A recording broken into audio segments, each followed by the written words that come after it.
Luke, game of two halves?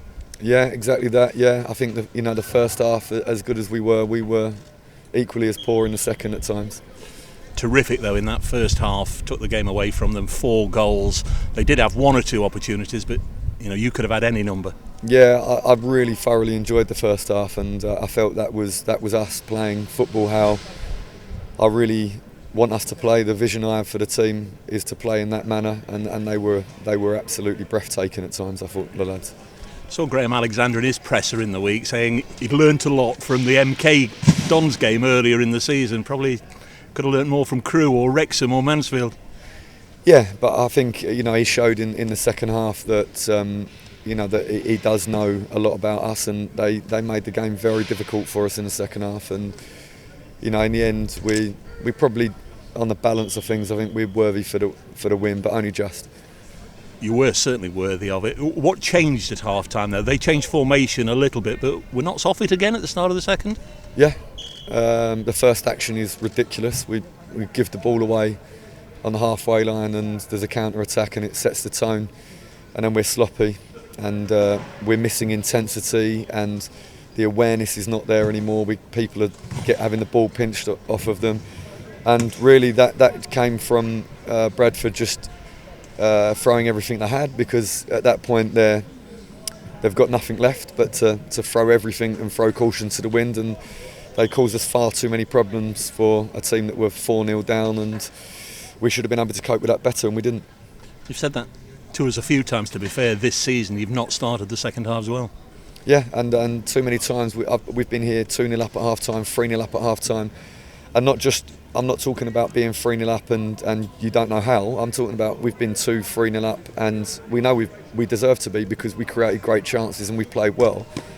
So then to fall off the edge of a cliff in that way is something that we're continuing to work on, because I believe that we need a period of time to adapt to the level, and we still haven't. And it might look like we have when we play in the first half, but 45 minutes is not a game of football, so we have to adapt to be able to play at a much better level for 90 minutes. There were moments though, certainly in that last 15 minutes before the break in particular, where there were periods which should be celebrated. Magnificent goals. Oh, absolutely, and the fans deserve to see that, and then as a bare minimum it should be the team controlling the game. Maybe the second half I can accept if it's non-eventful, but not like a completely different team out there, and I want them to see us at our best, and if they're going to see us at our worst, it certainly shouldn't be that. First start for Will Randall today, and the returning John Bostock and Richard Brindley. Yeah, I'm really happy to get Will out there after a very disjointed period of time since he came here. John is really a crucial player for us, and it was great to get him good minutes, and with Richard Brindley coming back in, I think he gives us a little bit of quality maybe that we lacked, and a physical presence that we lack a little bit as well. And I think he done great. We talked last week about it being a tough couple of weeks that you'd gone through. Do you see sort of the next 2 or 3 weeks as being pivotal in your season? Yes and no. I think that might be pivotal in terms of the results and that, but it's more important for me the performances. I think if we win games and we've not played well, there's still an underlying issue. I think if we can improve our performances and we can play how we played in the first half for a longer period, then there's a lot to be optimistic about. Just going off tilt a little bit, did you see Jody last night? Yeah, I did. Yeah, it was brilliant to see him out there, and against some of the best players in the world at Wembley, and he had a couple of nice actions with the ball, but of course it was difficult for him to make a massive impact on the game because of the quality of England. But yeah, I think it's credit to him, and Jody's come back from some really bad injuries and playing great football for Notts, and then getting to represent his country at Wembley's not bad.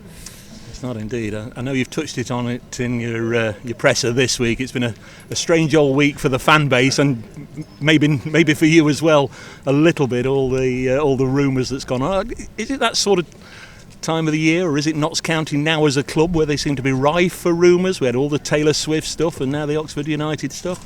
Yeah, maybe we're becoming a bit more fashionable and a bit more recognisable, so people talk a bit more. and that's great. But we have to maintain that, you know. And I think you know, there's always going to be speculation with myself and players if we continue to be competitive, and that's just normal. But there was a great response today. I was able to come out a little bit earlier than I normally do to say hello to everybody, and it's lovely to see everybody here. And we had another really good attendance, so it's just a brilliant place to be.